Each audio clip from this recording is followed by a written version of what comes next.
Find what's new on Doppler 9 and 10 weather Tuesday, May 11th. Only from Northern Michigan's weather leader. The Broadway Jazz and Blues Festival brings many talented musicians to a local venue. And not only does the festival feature a well-known actress and singer, but a couple of local college bands also play as well. The festival was at the Broadway Theater in Mount Pleasant. And as photojournalist Dan Wrzynski found out, organizers believe it's an important part of the students' development.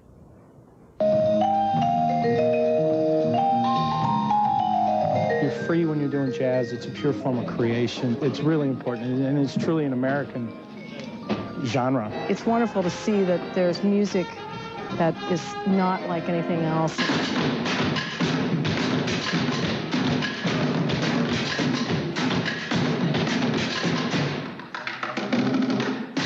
Well, one aspect of jazz is that it's not as commercialized as, say, Top 40, and it's got the improvisational aspect. You know, people can just go off and just make stuff up as go along, and thinking on your feet is important in other areas of life, too. It's important culturally, it's important historically, it's important socially for students as they're growing up, and it's really interesting to watch their development as musicians and how they kind of open up as musicians, particularly in jazz, because you got to be open. You can't play with your coat on.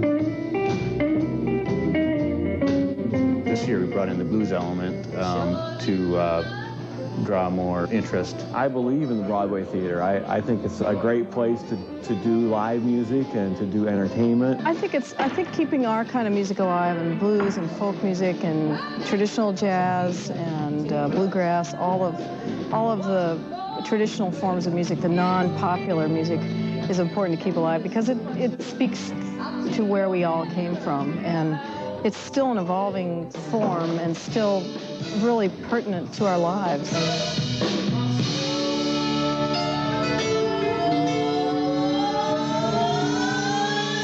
It's a message. Simply said, this music won't ever go away as long as people are playing it. And a 5-piece CMU jazz band, along with the Alma College Jazz Percussion and Steel Drum Ensemble, plus the Alma Middle School Jazz Band, all played at the festival. And next year, the Broadway Concert Committee hopes to have a blues and jazz contest. You can get more information on the festival by heading to our website, 9and10news.com.